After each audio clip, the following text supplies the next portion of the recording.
Hey everyone, I'm Andy West and this is my project video for the Hack Like Heck competition. Now the Hack Like Heck competition is a contest to build and document the best portable handheld game system. So let's talk quickly about what I'm going to build. Rather than do a typical, rectangular shaped device like a Game Boy or a PSP or something, I decided to go with a completely different form factor. I'm going to make a mini arcade cabinet. So it'll still be portable, so you can put it on a countertop or your lap or whatever. But it'll have the appearance of an 80s or 90s arcade machine. Now, when I grew up, arcades were everywhere, and I put a lot of quarters in those machines. I mean, I spent a lot of time in there. So I'm going to recreate a little piece of that experience, hopefully. And if you're into MAME arcade emulation, what better way to play your favorite arcade games than on a mini arcade cabinet? So let's get into it. So here's the basic rundown of the features I'm envisioning. First, this will be a Raspberry Pi 3 based system. That'll run plenty of games, and it uses less power than the Pi 3B Plus, which is important for a portable unit. Speaking of power, I'm going with a 6600 milliamp hour lithium-ion battery pack. For the screen, we'll use a 5-inch LCD. And now I thought it would be cool to have an illuminated marquee, so the cabinet art above the screen would be lit up, a lot like real arcade games used to have. And so maybe we could use an LED strip or something like that. And finally, you can't have an arcade machine without printed artwork, so maybe we'll use vinyl stickers or something similar. Obviously, we've got our work cut out for us, so let's get started. Now, before we do dozens of hours of 3D printing only to find some minor mistake and have to start over, let's create a mock-up. I'm going to go low-tech for this and use good old cardboard. It's practically free, it's easy to work with, and it'll suit us just fine. So the dimensions of this build will largely depend on our screen size. We're building around a 5-inch screen, so that's going to kind of dictate the size and shape.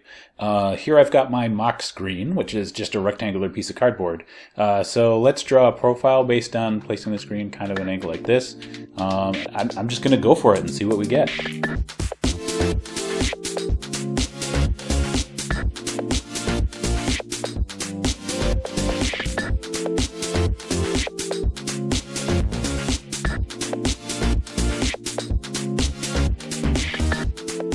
Alright, this is really promising. As you can see, I've got real and pencil-drawn seams where we're going to split the model because of the tiny build area on my 3D printer.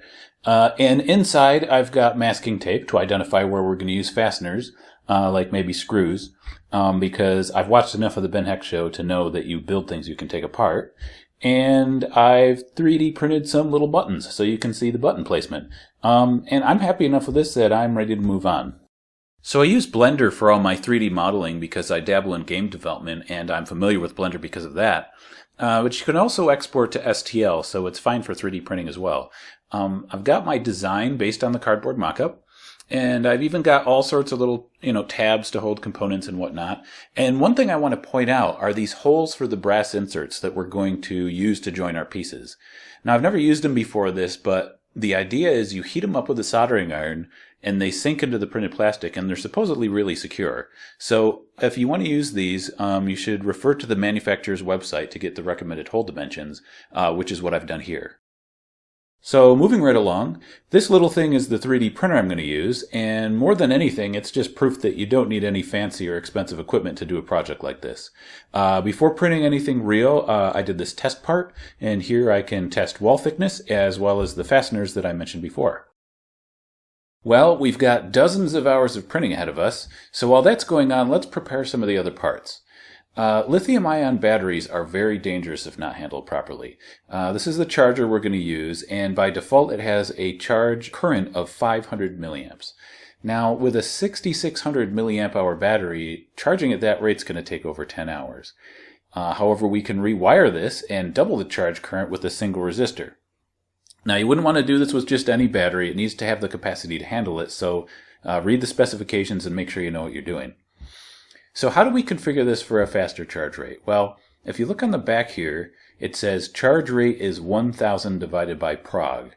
And then under that it says 1K equals 1000 milliamps. So the question is, what's prog? Well, if you look on the back, you'll see the word prog right next to a resistor on the board. So what we need to do is actually wire a 1K resistor on top of the existing resistor, and that'll give us the desired result.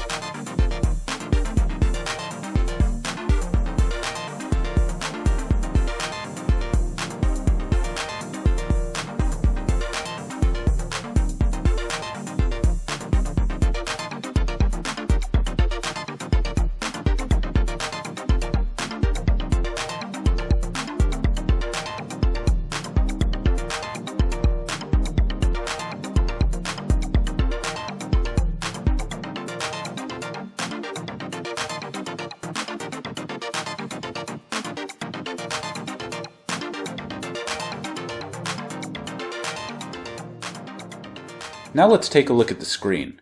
So I got impatient and removed the protective plastic film that came with the screen, but we can add one of these cell phone style screen protectors, and this is totally optional, but I just don't trust myself not to damage the screen otherwise during this build. Next, let's talk about controls. So one way to get good controls for your handheld is to take a nice console or USB controller and basically tear it apart. But I'm kind of new to this, and I don't want to destroy an expensive controller for nothing. So I bought a bag of tactile switches, and I'm going to solder them into a little piece of proto board.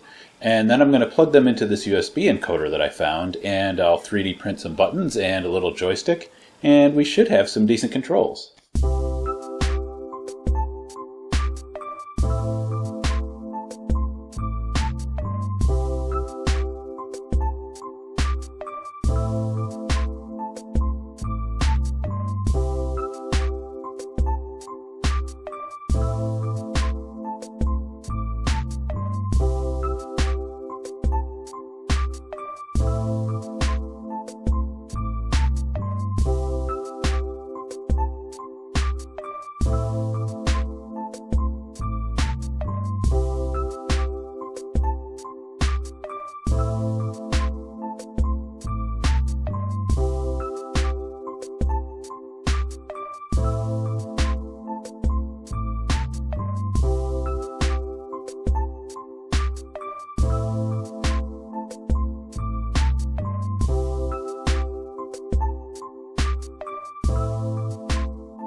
When I originally filmed that last part, I didn't think that the controls were going to be the challenging part of this build. Boy, was I wrong. Rather than reinvent the wheel, I decided to try some free 3D joystick models I found online for inspiration. And while they all worked, none of them really felt right. I tried tweaking the designs, doing my own original designs, and here's the pile of joysticks that didn't make the cut. And it wasn't just the joystick. These tact switches are really clicky and loud and not very pleasant. So that's when I decided to switch gears and try a different approach. So I'm going to show you a 3D printed piece that's on the front of the case. And behind that red button is one of the tact switches that I mentioned earlier, and they're fine for that, on the front panel.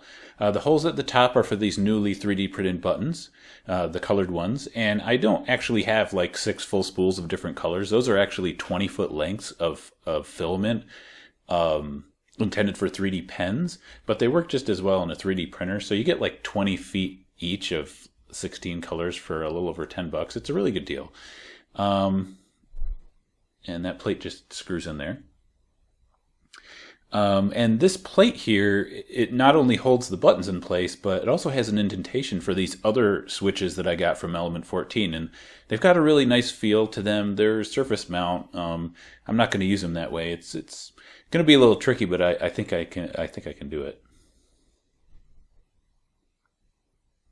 And you can see the button goes on there. Once it's assembled, it just pushes on the switch. And then I'm going to have to carefully solder these wires to 6 switches. And they're going to go through the holes in that plate that I showed you there. So I'm just going to try soldering to this tiny little spot on the switch. I've got my third hand holding the parts in exactly the right place, and it's threaded through the plate there.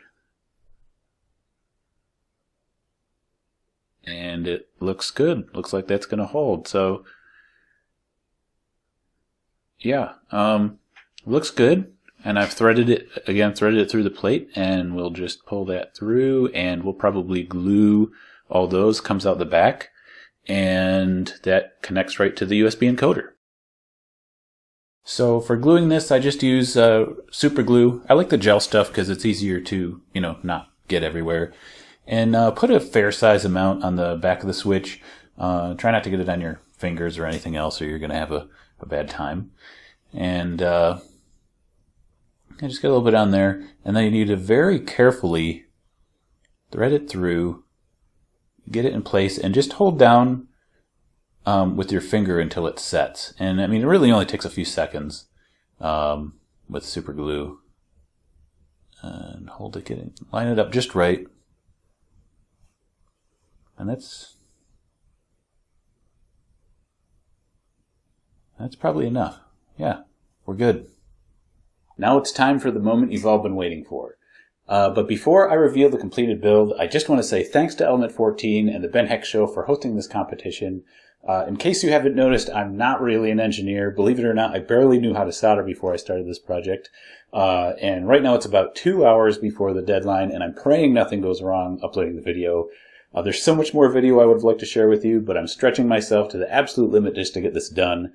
I really hope you enjoyed watching, and without further ado, here is the mini arcade.